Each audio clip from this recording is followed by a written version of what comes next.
Friends, welcome to my channel Mahila Toofan. दोस्तों, आज की मेरी वीडियो है उत्पन्ना एकादशी व्रत पे कि 2021 में उत्पन्ना एकादशी का व्रत कब है, किस दिन है और एकादशी व्रत कब और कैसे करते हैं।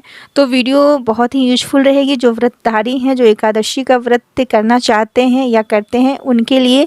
तो चलिए आज की वीडियो हम शुरू करते हैं। तो दोस्तों, उत्पन्ना एकादशी का व्रत जो है मार्गशीर्ष मास के यानी कि अगहन मास में कृष्ण पक्ष में हम लोग मनाते हैं। तो एकादशी, उत्पन्ना एकादशी में माना जाता है कि एकादशी माता का जन्म हुआ था और एकादशी माता इस दिन उत्पन्न होकर एक राक्षस जो बहुत ही तांडव मचा रखा था, उसके डर से मतलब बहुत सारे ऋषि मुनि थर थर काँप रहे थे, तो उसके भय से तो इस दिन उत्पन्ना एकादशी के दिन जो एकादशी माता का जन्म हुआ, उत्पन्न हुई, इसलिए इस एकादशी को उत्पन्ना एकादशी के नाम से भी हम लोग जानते हैं। और सृष्टि के पालनहार जो भगवान विष्णु हैं, श्री हरि हैं, उन्हीं का एक शक्ति है एकादशी माता, और इस एकादशी को उत्पन्ना एकादशी के नाम से भी हम जानते हैं। तो वो जो माता है, मोर नामक जो राक्षस थे, उनका वध की माँ। तो इस व्रत को परम पूजनीय बताया गया है और इस व्रत को करने से भगवान श्री हरि विष्णु भगवान प्रसन्न होते हैं। ये इस एकादशी का ये एक विशेष कारण है कि इस एकादशी को करने से भगवान विष्णु श्री हरि प्रसन्न होते हैं, क्योंकि एकादशी जो माता है वो भगवान विष्णु का ही एक शक्ति के रूप में उनका जन्म हुआ है। अब है कि एकादशी पारण का शुभ मुहूर्त क्या है, तो और एकादशी तिथि क्या है, द्वादशी तिथि क्या है, पारण कब करें, नियम क्या है और विधि पूजा विधि क्या है। तो दोस्तों, इस एकादशी व्रत में फलों का भोग लगाना बहुत ही अच्छा माना जाता है। तो इस एकादशी में जैसे कि ये जो समय चलता है, फलों का भोग लगाना, फल का दान करना बहुत शुभ माना जाता है। तो इस एकादशी में आप फलों का भोग अवश्य लगाएं और दान भी करें। और इस व्रत में भगवान श्री हरि की पूजा की जाती है। तो भगवान श्री हरि की पूजा में पीले फूल, फल और पंचामृत श्री हरि को अवश्य अर्पित करें। इससे श्री हरि भगवान जो हैं प्रसन्न होते हैं। और एकादशी का जो व्रत करते हैं उनको सूर्य देव को जल अर्पित करना चाहिए। सूर्य देव को जरूर अवश्य अर्पित करना चाहिए सूर्योदय के समय। तो सूर्योदय का समय क्या है, तो 30 नवंबर को सूर्योदय का समय है 6:54 पे और सूर्यास्त का समय है 5:36 पर। और उत्पन्ना एकादशी का व्रत जो है 1 दिसंबर बुधवार को समाप्ति का समय है और शुरुआत जो है 30 नवंबर को है।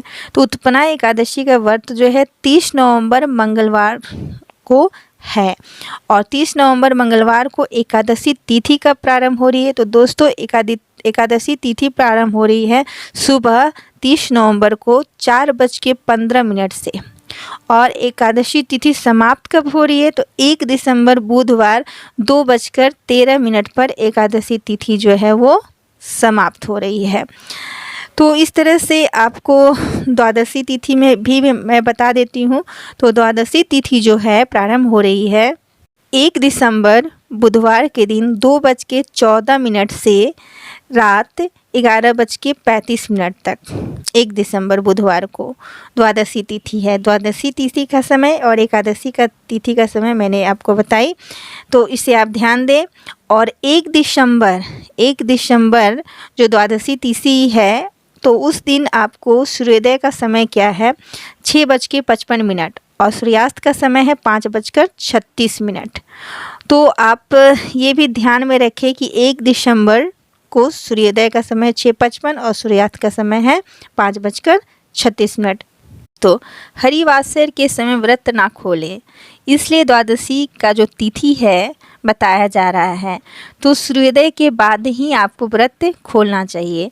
तो सूर्योदय के बाद ही व्रत खोलना चाहिए। तो आप 7 बजकर, पारण का शुभ मुहूर्त क्या है व्रत खोलने का द्वादशी तिथि में, तो 7:34 से आप 9:45 तक पारण का शुभ मुहूर्त है। आप उस समय पारण करें और अपना व्रत खोलें। तो व्रत खोलने का नियम क्या है कि आप जो है सीधा या दान देकर ब्राह्मण को, तो ब्राह्मण को जो चीज़ें दान दी जाती है व्रत करने के उपरांत, जैसे कि अनाज, अन्न का दान किया जाता है, अन्न का दान करें, दाल उसमें दें, चावल दें और आलू भी आप दे सकते हैं, और कुछ मुद्रा रखकर, और फल का इसमें दान करने का एकादशी व्रत में विशेष नियम है।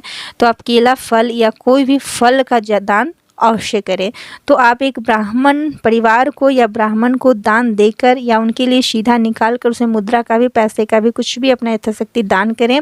दान देकर तभी आपको पारण करनी चाहिए, या दान के स्वरूप निकाल कर। तो इस तरह से आपको ये व्रत करनी चाहिए। इस व्रत में भगवान श्री हरि की पूजा बड़ी श्रद्धा और प्रेम से करें। उनको जो भगवान श्री हरि की पूजा आप लोग जानते ही हैं कि उनकी पूजा, उन्हें